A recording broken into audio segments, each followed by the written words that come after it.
고흐는 1853년 3월 30일 네덜란드 남부의 작은 마을 준데르트에서 6남매 중 장남으로 아, 야, 식구도 육남매였구나. 고흐가 태어난 이곳은 벨기에 국경과 밀접한 농촌 지역으로 이제 개신교 목사인 아버지가 목회 활동을 위해서 터를 잡은 곳이었습니다.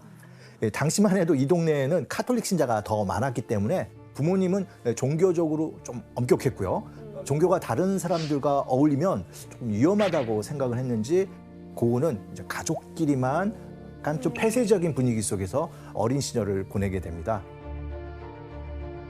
이때 그는 미술을 좋아하는 어머니 영향으로 이제 그림도 그리게 됐는데요. 과연 그의 어렸을 때 그림 실력이 어땠는지 한번 보실까요? 그래도 천재는 어릴 때부터 잘했을 것 같은데. 몇 살 때 그린 거예요, 이게? 11살 때 그린 그림으로 알려져 있습니다. 11살이면은 약간 아쉬운데. 아 근데 솔직히 천재의 그림 같이라고 보면 근데 좀 그때 기준으로는 아마 그렇게 잘 그린 거는 아닌 것 아닐 것 같아요. 같아. 그냥 뭐 아직은 뭔가를 좀 기대하기엔 좀 어려운 약간 좀 평범한 수준인데요. 사실 이때까지만 해도 그에게 이제 미술은 뭐 가장 큰 관심사는 아니었습니다. 네, 고흐의 관심은 오로지 그의 교육에 열을 올렸던 아버지 기대에 이제 부응하는 것이었는데요. 하지만 그가 이제 11살에 기숙학교에 들어가서 그때부터 그의 외톨이 기질이 드러나기 시작합니다. 소극적인 성격 때문에 사람들과 잘 어울리지 못했고요. 그때부터 이제 부모님께 수차례 집으로 돌아가겠다는 편지를 썼지만 이제 부모님은 묵살을 하죠. 적응을 못했구나. 이후 입학과 자퇴를 반복하면서 여러 학교를 전전했지만 결국 한 곳도 제대로 졸업하지 못하게 됩니다. 나와 같은 길을 걸었네. 괜찮은 놈이야. 힘들었네요. 괜찮은 사람이야. 천재들이 좀 아마 그래서 이때부터 아버지 기대에 부응하지 못했다는 좌절감, 그리고 부모님의 애정에 대한 결핍, 뭐 이런 것들이 고흐의 삶에 굉장히 깊게 뿌리박게 됐다고 좀 볼 수가 있죠. 그런데 이때 좀처럼 마음을 잡지 못하고 방황하던 고흐에게 이 구원의 손길이 전해지게 됩니다.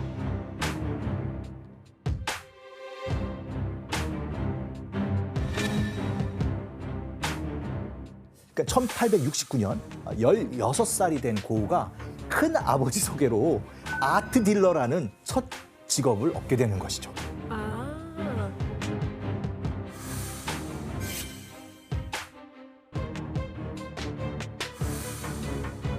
당시 이 아트 딜러, 화상이라고도 하는데 그림을 사고 파는 일을 하는 그런 사람을 이제 말하는 뜻이죠. 특히 이제 17세기 대항해의 시대의 네덜란드는 해상 무역의 중심지가 되면서 풍부한 자본을 바탕으로 투기 광풍까지 불기 시작합니다. 바로 이 시기에 미술에도 투기가 몰리면서 그림을 사고 파는 미술 시장이 형성되게 되었고요. 이런 분위기가 이제 전통적으로 이어지면서 고흐가 아트 딜러로 일하던 19세기까지 미술에 대한 투기적 수요 같은 것들이 계속 이어졌다고 볼 수가 있는 것이죠. 근데 그 학교가 어떻게 보면 어렸을 때 처음으로 자기가 겪는 단체 생활이고 약간 그런 건데 그것도 적응 못했는데 이런 사업을 한다고요? 그러니까 사람을 막 팔아야 되는 거면은 이렇게 이걸 잘 털어야 되는데. 영업을 잘해야 되잖아요. 그러니까. 네, 맞습니다. 어떤 학교도 2년 이상 다니지 못했던 이 반 고흐가 돈을 버는 직업 중에서 유일하게 오랫동안 애정을 가지고 했던 일이 바로 이 아트 딜러입니다. 의외다. 그가 일했던 그 화랑 이름은 이제 구필 화랑이었는데요. 당시 이 구필 화랑은 네덜란드 헤이그와 벨기에 브뤼셀, 영국 런던, 그리고 프랑스 파리에도 지점을 가지고 있는 소위 잘 나가는 화랑이었던 거죠. 지금 보시면 그가 근무했던 헤이그 지점, 파리 지점의 구필 화랑 모습인데요. 약간 앉아있으면 알아서 사가는 느낌인데? 막 그렇게 적극적일 필요가 없었을 것 같기도 하네요, 생각해보니까. 예, 뭐 보시면 우아하고 세련된 분위기에서 알 수 있듯이 구필 화랑은 또 귀족뿐만 아니라 돈 많은 상인이나 부르주아 계급들이 즐겨 찾던 곳이었습니다. 고흐는 이곳에서 일하면서 한 달에 100프랑 정도 벌었다고 하는데요. 뭐 연봉으로 따지면 우리나라 돈 한 1,000만 원 정도를 벌었다고 하는데 잘 버는 거야. 그런데 당시 일반 근로자가 대략 이 정도의 절반 정도의 연봉을 받았다고 하니까요. 아트 딜러로서 뭐 상당히 고수익을 벌었다고 할 수 있죠. 그러네요. 수입이 나쁘지 않았네요. 그럼 당시 아트 딜러로 잘 나가던 고우의 모습을 사진으로 확인해 볼까요? 사진이 있어요? 예, 예. 사진이 있다고? 19살 때 방고우의 모습입니다. 예. 아, 19살 때. 어리네, 어리네.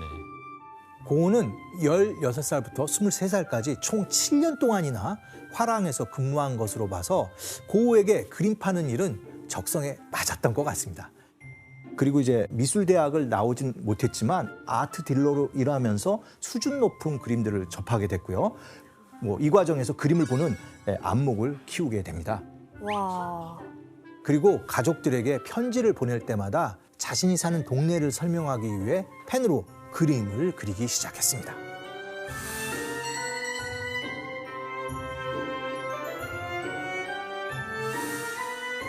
가족과의 소통을 위해 미숙하지만 꾸준히 그림을 그려오던 어느 날 고우는 운명적인 그림을 만나게 됩니다. 과연 어떤 작품인지 확인해 볼까요? 좋아요. 어. 이거 릴레이 그림 아닌가요? 그래, 이건 유명하잖아요. 네, 맞습니다. 이 그림은 장 프랑스와 밀레의 대표작인 만종이라는 아, 그림인데 만종이구나. 이거 그 역광을 제대로 표현해. 오, 맞아요. 해질 때. 고된 하루 일과를 끝낸 농부 부부가 신에게 감사 기도를 올리는 모습으로 담은 작품인데요. 어떻게 이렇게 그렸지? 너무 잘 그렸다. 진짜. 고우는 이 그림을 보고 깊이 빠져들게 됩니다. 왜? 특히 유독 이 그림에 왜 빠져든 거예요, 고우가? 고우는 이제 구필 화랑에 일하면서 헤이그와 런던, 파리로 옮겨 다니는데 대부분 대도시다 보니까 빈부격차가 굉장히 심했는데요. 특히 런던에서 지내던 곳은 산업혁명 이후 지방에서 올라온 농민과 노동자들이 많이 사는 그런 곳이었습니다. 그래서 이 마을 주민 대부분이 빈민으로 힘겹게 지내는 걸 보면서 마음이 조금 아팠던 것 같은데요. 가난한 사람과 함께 하고자 했던 밀레의 삶과 작품에 감동을 받았다고 할 수 있는데요. 그 당시 고우의 그런 마음을 이렇게 사로잡은 거라고 볼 수 있죠. 그런데 이렇게 빈민에게 연민을 느꼈던 고우는 예상보다 더 빨리 그들과 함께 있을 기회를 찾게 됩니다. 고우가 23살이 되던 해 상사와의 불화로 화랑에서 갑작스럽게 해고를 당하게 됩니다. 그렇게 그림을 잘 팔았는데. 고우는 잠시 방황했지만 밀레에게 받은 감동과 아버지의 영향으로 이때 한 가지 결심을 하는데요. 바로 가난한 사람을 돕는 목사가 되기로 한 겁니다. 야.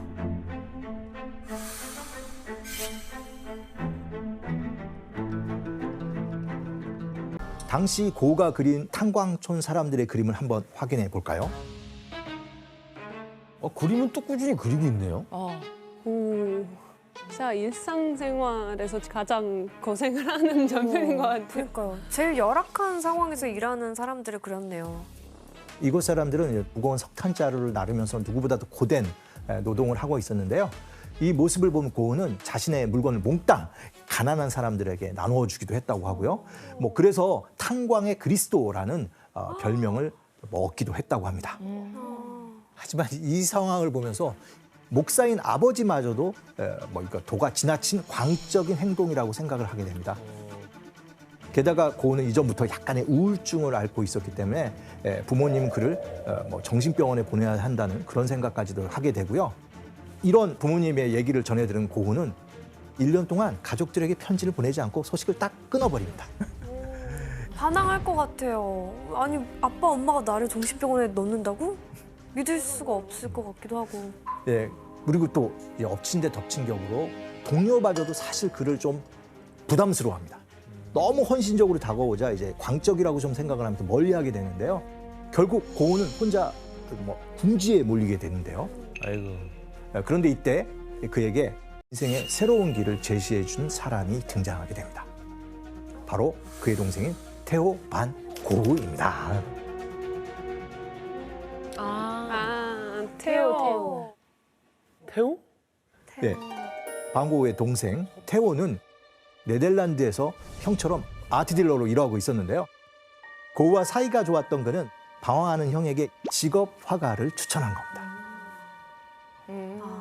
그리고 이제 태호는 벌이가 없는 형의 고민을 덜어주기 위해서 마음 편히 그림을 그릴 수 있도록 경제적 지원까지 약속하는데요. 아니 근데 돈이 그렇게 많은 거예요, 태호는? 아니면 아예 고 집안 자체가 무슨 금수저인 거예요? 아니면 그거 아니에요? 태호가 어째 아트 딜러를 하는데 딱 자기 형 그림을 보고 되겠는데? 이런 생각이 있으니까 그러니까 밀어준 거 아니에요? 일단 그 고우의 집안이 부자는 아니었지만 동생 태호는 아트 딜러로 꽤 성공을 해서 연간 12,000프랑을 벌었다고 하는데요. 연봉으로 치면 약 1억 2천만 원 정도가 되죠. 그 당시에요? 와. 엄청 부자였네요. 엄청 부자네, 진짜. 그래서 태호는 고우에게 한 달에 약 145만 원 정도를 생활비로 지급했는데요. 그리고 이때 고우와 동생 태호가 평생에 걸쳐 서로 주고받은 것은 바로 편지였습니다. 아,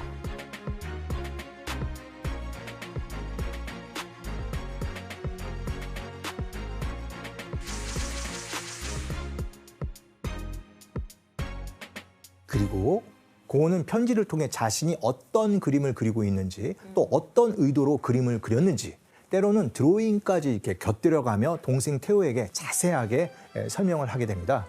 그러면 편지를 받은 태호는 답장과 함께 생활비를 보내주면서 화가로서 고우를 응원했죠. 좋겠다고. 태호가 진짜 착한 분이네. 진짜 진짜 착했죠. 착하시다. 아, 근데 이럴 거면 그냥 옆에 붙어 있지, 굳이 떨어져서. 그랬으면 영혼의 단짝이죠. 올리비아 씨, 고우랑 태호가 평생 주고받은 편지가 대략 뭐 몇 통이 돼요? 그러니까 고우가 편지가 남아 있는 게 한 900 정도고요. 그리고 태호에게 보낸 편지만 650이 넘다는 얘기가 있어요. 와, 엄청나네. 근데 태호 씨는 편지를 되게 잘 보관을 했대요. 네. 네, 잘 보관을 하고 반대로 이제 형은 고우는 많이 잃어버리고 아, 돈만 쏙 빼고 편지는 버렸군요. 뭐 그랬을 수도 있고요. 성격 차이인 것 그렇다고. 같아요. 현재여도. 그렇죠. 동생 태호의 도움으로 고우는 드디어 방황을 끝내고 직업 화가가 되기로 결심을 합니다. 그는 태호에게 1880년 9월 이제 나는 나의 길을 찾았어 라며 자신의 다짐을 담은 편지를 전달하는데요. 이때 고우의 나이가 27살이었습니다. 와.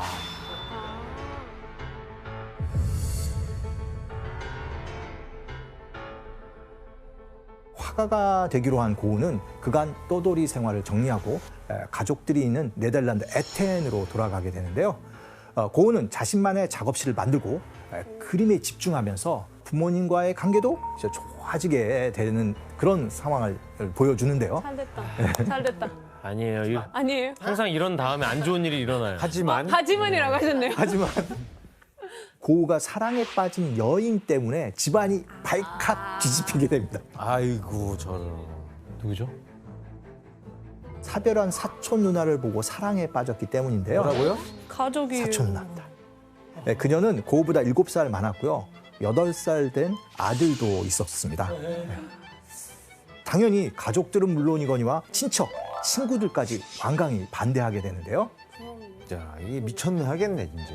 맞아요. 그래서 그 사촌 누나가 거절하고 그 본인 집으로 돌아갔었는데 그때 빈센트가 포기하지 못하고 따라간 거예요. 에이, 그리고 충격적인 행동을 하게 됐는데 그 등불이 있었는데 그 등불 안에 손을 집어넣어서 이 불 속에 손이 있는 동안만이라도 만나게 해달라 막 이런 협박을 한 거예요. 그래서 그때 사촌 누나도 이제 기겁하고 다 놀라고 그 가족까지 다 말리려고 했을 때는 이제 포기할 수밖에 없었죠. 그래서 아니 가뜩이나 아버지가 이 고우를 마음에 들어 하진 않으셨는데 이 일로 더 사이가 안 좋아지는 거 아닌가요? 그렇죠. 이제 이 소란으로 이제 머리 끝까지 화가 난 아버지는 결국 고우를 내쫓고 맙니다. 그리고 할 수 없이 고우는 1881년 12월 네덜란드의 연안 도시인 헤이그로 떠나는데요. 이곳에 도착한 지 또 몇 주 지나지 않아서 또다시 가족과 불화를 겪게 되는데요.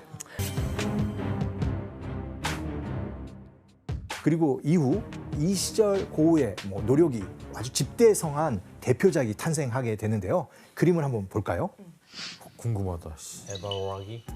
해바라기일까? 맞아. 이거 실제로 봤어요. 우리가 알고 있던 고흐의 그림과는 사뭇 다른 분위기의 그림인데요. 그러네요. 작품 제목은 감자 먹는 사람들입니다. 아, 감자였구나. 난 무슨 물 만든 줄 알았어요. 네, 이 그림은 이제 고흐가 나의 첫 작품이라고 할 만큼 애정을 가지고 그렸던 그림인데요. 와.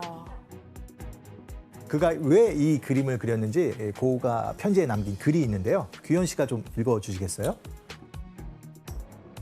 그들이 노동을 통해 어떻게 그들의 음식을 얻었는지를 그리고 싶었다. 나는 문명인과 분명히 다른 이들의 생활 방식에 대한 느낌을 보여주고 싶었다. 하루 종일 고된 노동을 하면서 감자를 캐고 그 손으로 이제 돌아와서 찐 감자를 먹는 그곳에서 이제 삶의 진실을 아마 고흐는 느꼈던 것 같은데요. 게다가 하루 종일 감자를 캔 투박한 손으로 감자를 먹는 모습을 그린 점에서 노동을 귀하게 여기는 고흐의 태도를 엿볼 수가 있습니다. 맞아요. 미술사를 공부를 할 때 항상 이 그림이 나올 때 포인트가 항상 손이에요. 왜냐면 그 손이 특히 하루 종일 일하는 사람들의 손이 너무 잘 표현되어 있어서 항상 손의 이야기 나와요. 네, 맞습니다. 그렇군요. 그리고 바로 이 시기부터 고흐는 좀 본격적으로 농민, 노동자들을 그리기 시작하는데요.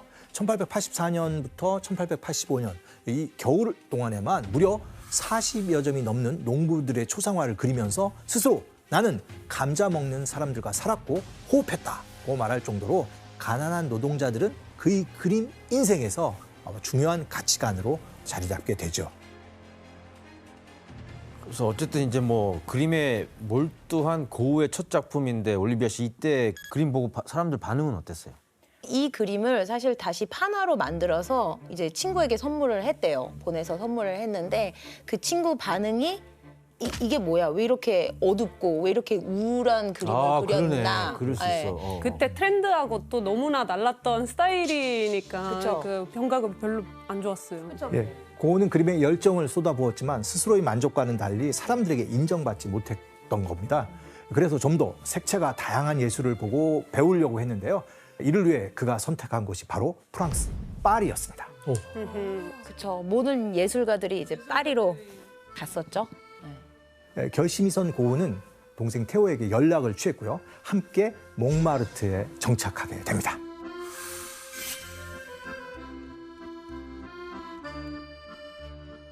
특별히 파리로 간 이유가 따로 있나요? 예, 19세기 말에서 20세기 초 프랑스 파리는 벨 에포크의 시대였는데요. 프랑스어로 아름다운 시대라는 뜻입니다. 화려하다. 그렇죠. 엄청 화려하죠.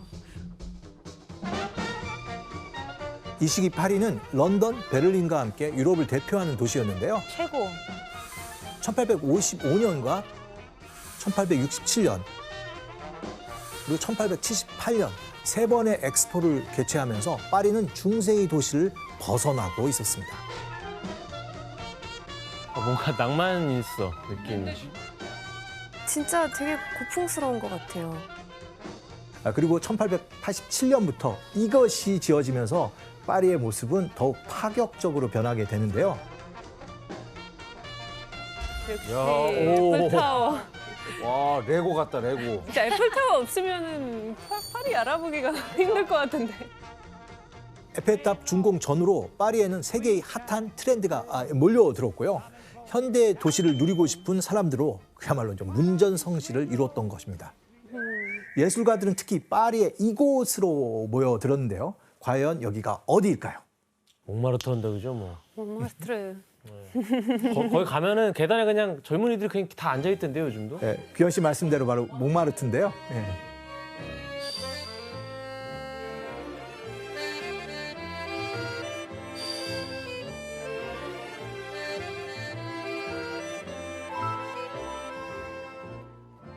평지였던 파리 중심지에 비해서 언덕이었던 탓에 상대적으로 집값이 저렴했습니다. 그래서 이제 도시에 허드렛 일을 하는 사람들이나 고흐처럼 가난한 예술가들이 많이 모여들게 되는데요. 쌌어요, 그때. 아 그래서 지금은 진짜 비싸겠다. 뭐 집값이 싸다는 이유만으로 모든 예술가가 모이진 않았을 거 아니에요. 다른 이유가 있겠죠. 예, 이제 몽마르트로 모여든 또 다른 이유가 있었는데요. 파리의 도심은 술값이 비쌌는데 몽마르트는 상대적으로 술값이 저렴했습니다. 싼 술을 팔았구나. 네, 바로 초록 요정이라 불렀던 술 앱상트입니다.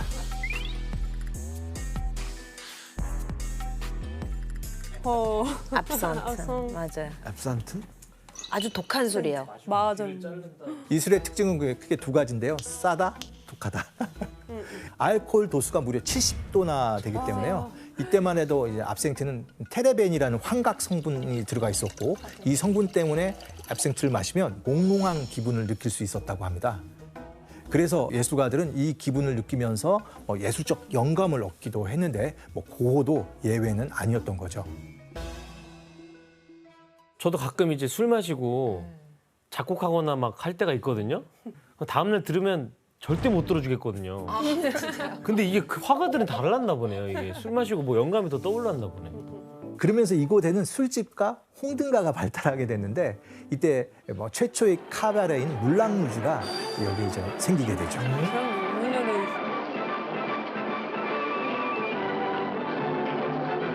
좀 시켜버려라고? 캉캉. 난 저 춤은 솔직히 무슨 의도인지 모르겠어요. 약간 속옷 보여주는 느낌 나면서요. 그렇죠. 당시만 해도 정숙함이 미덕이었던 시절이어서 여성들이 다리를 드러내고 춤을 춘다는 것은 거의 파격 그 자체였습니다. 캉캉을 추는 댄서들은 노출에 관대한 편이었고요. 그래서 예술가들에게 누드 모델이 되어주기도 했는데 모델비가 없어서 자화상을 그려야 했던 가난한 화가들에게 그야말로 그림을 그리기에 최적의 장소였던 것이죠. 이처럼 몽마르트만의 장점이 점차 입소문을 타면서 더 많은 예술가들로 붐비게 되었는데요. 이때 몽마르트를 찾은 대표적인 화가가 누구인지 한번 그림으로 확인해 볼까요? 만해. 인상주의가 뭔지를 모르겠어요. 인상주의가 정확히 뭔지를 모르겠어요. 이전에 화가들이 그리려고 했던 기록적인 그림들은 이제 사진이 대신 다 하니까 그거 이상을 화가들은 그릴 필요가 있었던 것이죠. 그렇죠. 그래서 인상주의 화가들은 바로 이제 현장에서 자기가 느낄 수 있는 그 감동을 화폭에 담으려고 했고 그리고 바로 이때 인상주의라는 말이 탄생하게 되는데요.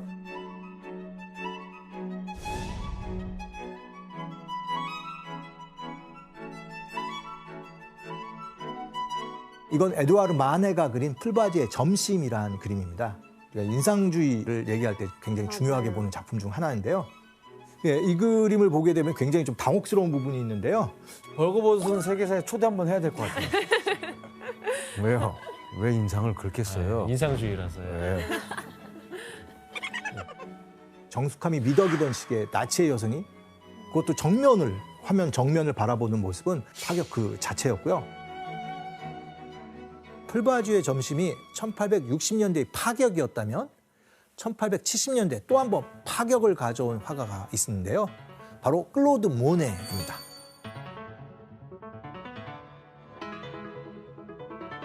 이 그림은 모네의 인상 일출이란 그림인데요. 보시면 붓터치가 굉장히 자유롭게 호방하게 정말 빠르게 움직이고 있는데요.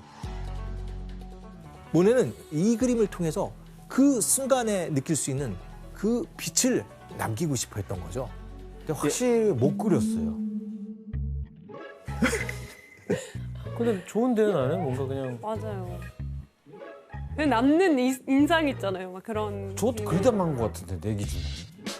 바로 지금 지원 씨가 얘기한 그 부분이 당시 사람들한테는 굉장히 당혹스럽게 다가왔다는 겁니다. 그런데 이런 모네의 실험에 동의했던 화가들이 모여 전시를 하기 시작했는데요.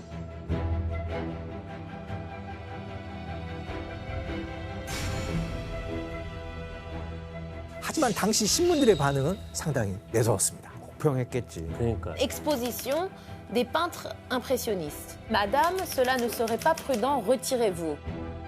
게다가 그림을 본 한 평론가가 마네의 그림은 마치 색종이를 오려 붙인 듯 납작하다. 벽지 밑그림만도 못한 조잡한 낙서화라고 평가하게 되죠. 아, 우리만 이렇게 바라보는 게 아니었네요. 그때 당시에 그러게요.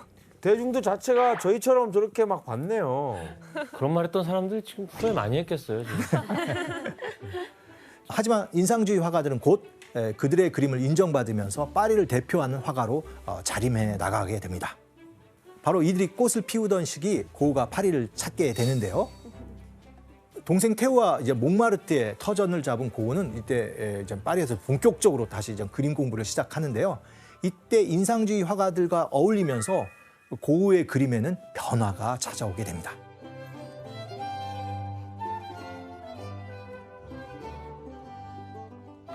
오, 완전 바뀌었다. 파리고. 완전 이제 고흐 느낌이 나네요. 왼쪽의 그림은 인상주의 화가들을 만나기 전에 파리 풍경이고요. 예전 스타일이네. 예. 오른쪽 그림은 이들과 이제 만나면서 변화를 시도한 그때 그린 그림이라고 볼 수 있는데요. 색채가 더 밝아졌어요. 그렇죠. 예, 감자 먹는 사람들처럼 어둡고 묵직한 톤의 그림과 달리 파리 시절의 그림은 화사한 색채가 두드러지죠. 막 이렇게 1년 1년 만에 차이. 좋으니까. 인상주의 화가들의 영향으로 선명한 색채의 물감을 다른 색과 섞지 않고 그대로 사용해서 몽마르트의 풍경을 담아냈는데요. 달라졌어.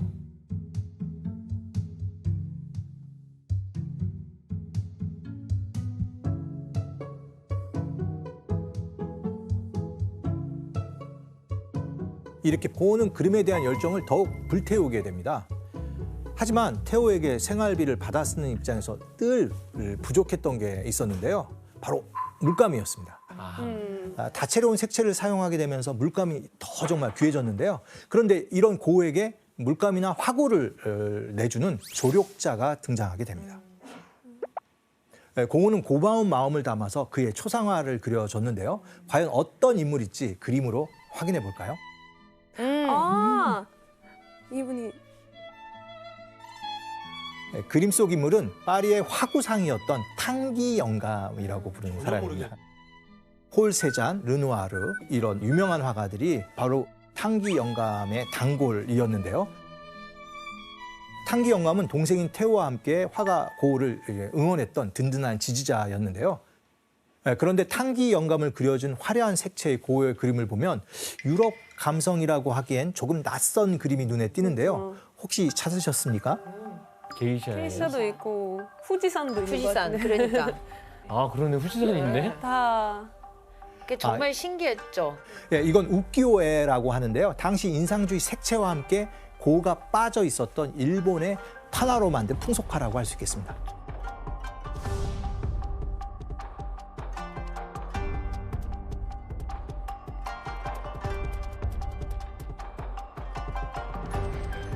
유럽하고 일본은 되게 멀잖아요.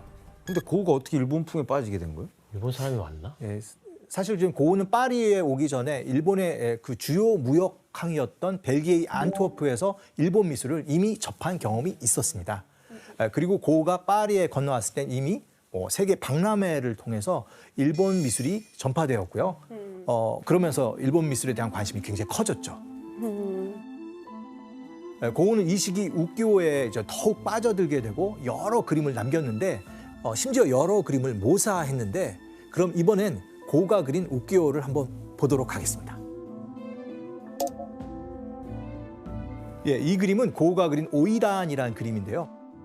파리에 오기 전에 그림과 비교해 보면 색감과 구도, 그림 톤 굉장히 과감해진 걸 알 수 있습니다.